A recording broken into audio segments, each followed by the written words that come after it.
teman-teman dinyatakan lulus pada pengumuman hasil akhir kemarin tanggal 20 Oktober 2021, tentunya ketika teman-teman mengecek portal SSCASN untuk memastikan hasil pengumuman terakhir, tentunya ketika teman-teman lulus maka akan muncul keterangan selamat Anda lulus seleksi P3K Guru tahun 2021.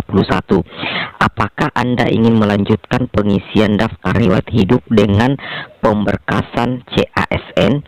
Nah, jika teman-teman memilih ya, maka teman-teman langsung saja klik pengisian daftar riwayat hidup.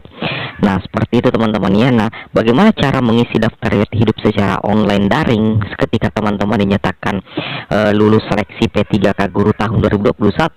Teman-teman silakan login, kemudian teman-teman menuju ke halaman resume, scroll paling bawah. Teman-teman akan mendapatkan keterangan seperti ini. Selamat Anda lulus seleksi PPPK Guru tahun 2021. Setelah itu teman-teman pilih ya. Kemudian teman-teman perhatikan perintah di bawah ini. Di sini ada tulisan silahkan klik tombol di bawah ini pengisian daftar riwayat hidup. Jadi teman-teman guru honorer silahkan klik saja pengisian daftar riwayat hidup. Maka teman-teman akan dibawa ke arah atau dibawa ke menu berikutnya untuk pengisian daftar riwayat hidup. Nah, di sini kami sudah menyiapkan contoh file daftar riwayat hidup yang kemungkinan besar itu akan diisi atau formatnya hampir sama dengan apa yang ada di portal SSCASN. Admin sudah persiapkan ya. Sekarang kita buka bersama terlebih dahulu. Nah, sekarang ini adalah contoh daftar riwayat hidup teman-teman ya, yang nanti hasilnya itu tidak akan terlalu jauh berbeda dengan daftar riwayat hidup di tahun 2021. Kami sudah siapkan contoh format daftar riwayat hidup untuk versi 2019, namun tentunya itu tidak akan jauh berbeda dengan yang versi 2021 nantinya teman-teman ya. Nah, di sini ketika teman-teman akan mengisi daftar riwayat hidup secara online di SSCASN, maka formatnya akan menyerupai seperti ini. Di sini teman-teman akan mengisi nomor induk kependudukan NIK, kemudian teman-teman akan mengisikan nama, ada NIK juga, kemudian teman-teman harus mengisikan kabupaten, kemudian kota tempat lahir. Setelah itu teman-teman akan mengisi tanggal lahir, kemudian jenis kelamin, agama atau aliran kepercayaan. Kemudian di poin ke-7 teman-teman harus mengisi status perkawinan teman-teman ya, dan harus melampirkan di poin 8 email. Jadi untuk email yang digunakan di sini adalah email yang aktif teman-teman ya, atau kalau bisa email yang digunakan pada saat mendaftar akun di SSCASN seperti itu. Kemudian nomor telepon atau handphone ini juga penting sekali teman-teman ya. Jadi sangat penting teman-teman untuk menyiapkan nomor telepon ya. Kenapa?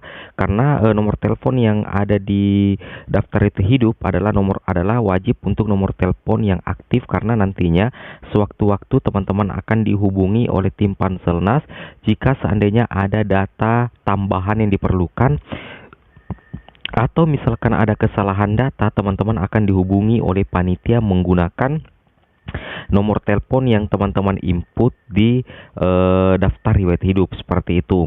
Nah, selain itu di daftar riwayat hidup itu pasti ada istilahnya alamat ya. Alamat itu terdiri dari jalan, kemudian kelurahan atau desa, kecamatan, kabupaten, kota, provinsi.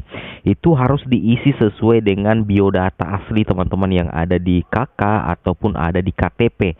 Seperti itu teman-teman ya. Kemudian di sini ada ciri-ciri khusus dari teman-teman sendiri ya. Mulai dari tinggi badan teman-teman berapa, itu sebaiknya diberikan data yang valid teman-teman ya. Jangan berikan data yang bersifat abal-abal seperti itu ya. Kemudian berat badan, kemudian rambut, bentuk muka teman-teman bagaimana, warna kulit teman-teman bagaimana, ciri khas, apakah teman-teman memiliki tanda yang melambangkan ciri khas teman-teman, itu kalau bisa dilampirkan semua. Kemudian cacat tubuh atau bagaimana, seperti itu teman-teman ya. Kemudian di poin 12 ini ada kegemaran atau hobi, itu sebaiknya diisi juga. Nah, kemudian pindah ke pendidikan. Di sini teman-teman wajib memasukkan pendidikan teman-teman ya, mulai dari SD sampai S1 ya. Di sini yang kolom-kolom yang perlu teman-teman perhatikan adalah nomor, kemudian tingkat. Di sini nama sekolah teman-teman, perguruan tinggi itu diinput satu-satu di sini. Kemudian akreditasinya untuk kampus, tempat tempat letak sekolah teman-teman atau perguruan tinggi itu ada di mana, kemudian STTB ijazah, nomornya, tanggalnya, dan pejabat yang menandatangani, kemudian gelar yang teman-teman miliki, apakah gelar depan atau gelar belakang, seperti itu. Jadi banyak sekali data yang harus teman-teman persiapkan ya, seperti itu. Kemudian di sini ada kolom kedua itu kursus latihan di dalam dan luar negeri. Namun kayaknya ini banyak yang tidak memiliki ya. Mungkin ini bisa tidak diisi kalau memang tidak ada. Kalau ada itu tetap diisi teman-teman ya. Kemudian di sini riwayat pekerjaan itu adalah riwayat kepangkatan dan golongan ruang ya. Apakah ini masuk guru honorer? Bisa jadi seperti itu teman-teman ya. Gaji pokoknya berapa, masa kerjanya berapa, surat keputusannya berapa, atau teman-teman memiliki SK kepala daerah bisa juga diinputkan di sini ya. Karena ini berkaitan dengan riwayat kepangkatan, golongan, atau ruang penggajian teman-teman ya di daftar riwayat hidup, seperti itu. Kemudian di sini ada tanda jasa atau penghargaan Satya Lencana ya, ini kebanyakan diberi kepada guru PNS juga sih sebenarnya. Jadi kemungkinan ini bisa tidak terisi teman-teman ya.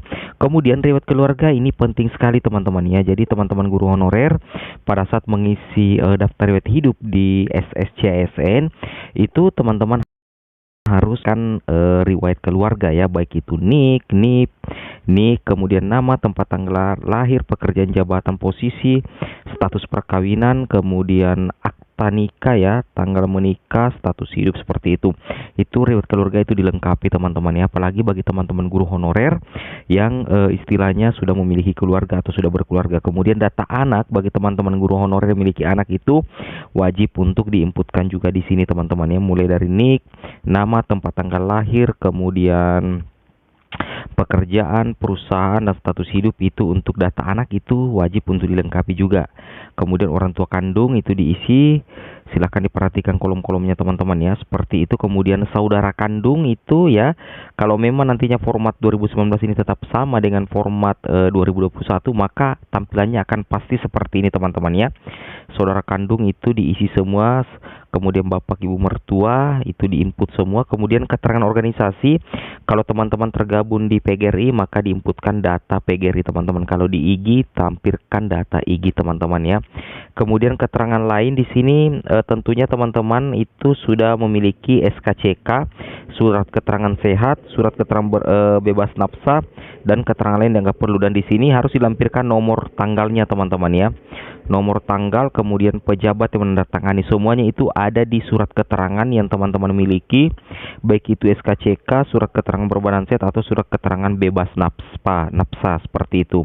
Nah seperti itulah teman-teman ya, panduan lengkap cara mengisi daftar riwayat hidup di SSCASN. Semoga video yang bermanfaat. Jangan lupa like, comment, dan subscribe.